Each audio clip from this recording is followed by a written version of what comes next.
নমস্কার বন্ধুরা, আজ আমি আপনাদের দেখাবো কিভাবে খুব সহজে বাড়িতে প্রাকৃতিক এবং নিরাপদ হোমমেড আবির বানানো যায়। আমরা অনেক সময় বাজার থেকে আবির কিনে ব্যবহার করি, কিন্তু বেশিরভাগ ক্ষেত্রে সেই রঙগুলোর মধ্যে থাকে বিভিন্ন ধরনের কেমিক্যাল, যা আপনার ত্বক ও চুল এমনকি চোখেরও ক্ষতি করতে পারে।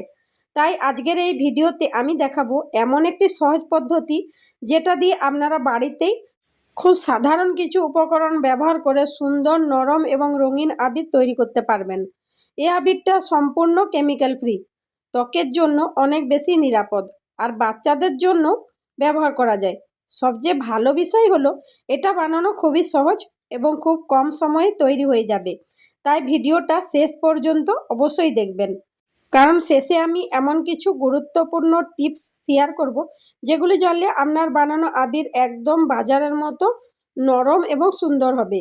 চলুন তাহলে শুরু করা যাক আজকের হোমমেড ন্যাচারাল আবির তৈরির সম্পূর্ণ পদ্ধতি। এবার প্রথমে একটা বাটিতে নিচ্ছি সামান্য জল, এর মধ্যে দিয়ে দিচ্ছি ইয়েলো ফুড কালার। এখন একটি চামচ দিয়ে এটাকে খুব ভালো করে মিশিয়ে নিচ্ছি, যাতে রঙটা পুরো জলের সঙ্গে মিশে যায়। এবার একটি প্লেটে নিয়ে নিচ্ছি অ্যারারুট পাউডার। তারপর একটু একটু করে এই ইয়েলো ফুড কালার মেশানো জল অ্যারারুট পাউডারের মধ্যে দিয়ে ভালো করে মিশিয়ে নিচ্ছি। তারপর এর মধ্যে দিয়ে দিচ্ছি গোলাপ জল। এখন সব কিছু ভালো করে মিশিয়ে নিয়ে এটাকে রোদে শুকানোর জন্য রেখে দিচ্ছি।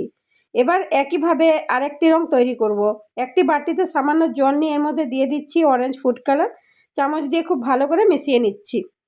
এবার একটি প্লেটে অ্যারারুট পাউডার নিয়ে তার মধ্যে এই অরেঞ্জ রঙের জলটা একটু একটু করে দিয়ে ভালো করে মিশিয়ে নিচ্ছি।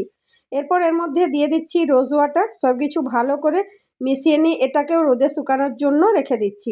এবার আরেকটা বাটিতে সামান্য জল নিয়ে এর মধ্যে দিয়ে দিচ্ছি গ্রিন ফুড কালার। ভালো করে মিশিয়ে নেওয়ার পর এটাকে অ্যারারুট পাউডারের সঙ্গে মিশিয়ে নিচ্ছি। এর মধ্যেও দিয়ে দিচ্ছি সামান্য রোজ ওয়াটার। সব কিছু ভালো করে মিশিয়ে এটাকেও রোদে শুকানোর জন্য রেখে দিচ্ছি। এবার বানাবো পার্পল কালার আবির।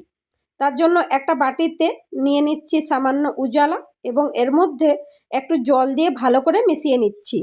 এবার এই মিশ্রণটা অ্যারারুট পাউডারের সঙ্গে ভালো করে মিশিয়ে নিচ্ছি। এরপর এর মধ্যেও দিয়ে দিচ্ছি সামান্য রোজ ওয়াটার এবং আবারও ভালো করে মিশিয়ে নিচ্ছি। সবগুলো রং তৈরি হয়ে গেলে এগুলোকে কিছুক্ষণ রোদে শুকানোর জন্য রেখে দেব। রোদে ভালোভাবে শুকিয়ে গেলে এবার আমরা এগুলো চেলে নেব, যাতে আবিরটা একদম নরম হয়। এবার একটা চালুনির সাহায্যে প্রথমে ইয়েলো কালারটা চেলে নিচ্ছি। ভালো করে চেলে নেওয়ার পর এটাকে একটি প্লেটে তুলে রাখছি। এখন একইভাবে গ্রিন কালারটাও চেলে নিচ্ছি। তারপর একইভাবে পার্পল এবং অরেঞ্জ কালারটাও চেলে নেব। এভাবে চেলে নিলে আবিরটা অনেক বেশি নরম এবং ফাইন হয়ে যায়। রঙগুলোও দেখতে অনেক বেশি সুন্দর এবং উজ্জ্বল লাগে। যদি কোথাও ছোট ছোট দলা থাকে সেগুলো সহজেই ভেঙে যায়। তাই এই স্টেপটা করলে আবিরটা একদম বাজারের মতো পারফেক্ট হয়। সবগুলো রং এখন একদম সুন্দরভাবে তৈরি হয়ে গেছে। এবার দেখুন আমাদের হোমমেড আবির পুরোপুরি তৈরি, কোনো কেমিক্যাল ছাড়াই খুব সহজে বাড়িতেই এই আবির বানানো যায়। দেখতেও খুব সুন্দর এবং ব্যবহার করাও অনেক বেশি নিরাপদ। আপনারা চাইলে বিভিন্ন রঙে এভাবেই বাড়িতে তৈরি করতে পারেন। খুব কম খরচে আর সহজ উপায়ে এই আবির তৈরি করা সম্ভব। ভিডিওটা যদি ভালো লেগে থাকে তাহলে অবশ্যই একটা লাইক করবেন, ভিডিওটা আপনার বন্ধুদের সাথে শেয়ার করবেন। আর যদি এই ধরনের আরও সহজ হোমমেড রেসিপি দেখতে চান তাহলে আমার চ্যানেলটি সাবস্ক্রাইব করে পাশে থাকবেন। ধন্যবাদ সবাইকে ভিডিওটি দেখার জন্য।